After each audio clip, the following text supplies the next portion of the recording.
ఒక్క అడుగు తప్పుడు పడ్డా ఉమ్. ఈ ప్రయాణంలో నేను సర్వనాశనం అయిపోతాను. అయ్య బాబోయ్, అంత నిష్ఠుంది అయితే. మొదలుపెట్టిన రోజు నుంచి కొండకి వెళ్ళే రోజు వరకు నేను నాన్ వెజ్ లేకుండా బతకలేను. అయ్యప్ప మాల వేసుకున్నప్పుడు తప్ప. ఉమ్. నాకు శనివారాలు కూడా ఉండేవాడిని కాదు. ఉహు. నాన్ వెజ్ ముట్టుకోవాలా, ఏమి తినలా. నడుస్తున్నా దేవుడు సంకల్పం సరిది. ఎవరితో అయినా గేమ్స్ ఆడొచ్చు, 7 గంటల వాడితో గేమ్స్ ఆడకూడదు. ఒక్క అడుగు తప్పు పడ్డా నేను సర్వనాశనం అయిపోతాను. అది వాస్తవం. బండ్ల గణేష్ గారి భక్తి ప్రయాణం ఎలా ఉంటుంది యూజువలీ? నేను ఎప్పుడైతే దేవుడిని నమ్ముతా సార్, దేవుణ్ణి నమ్ముతారు. విపరీతంగా నమ్ముతా.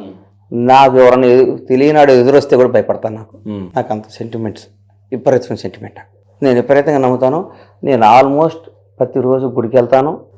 నేను వెళ్ళిపోయి నా కుటుంబంలో ఎవరో ఒక టెంపుల్కి వెళ్తారు. మేము మా దేవుని నమ్ముకున్న కుటుంబం మాది. మేము భక్తి, మా ప్రాపర్ దగ్గర కాకాడని ఉంటుంది. మేము బేసిక్గా మేము శివభక్తులమి. శివుడిని మేము మా ఇంటి దేవుడిగా పూజిస్తాం. అందుకని మా అన్ని పరమేశ్వర ఆయన ఉంటాయి.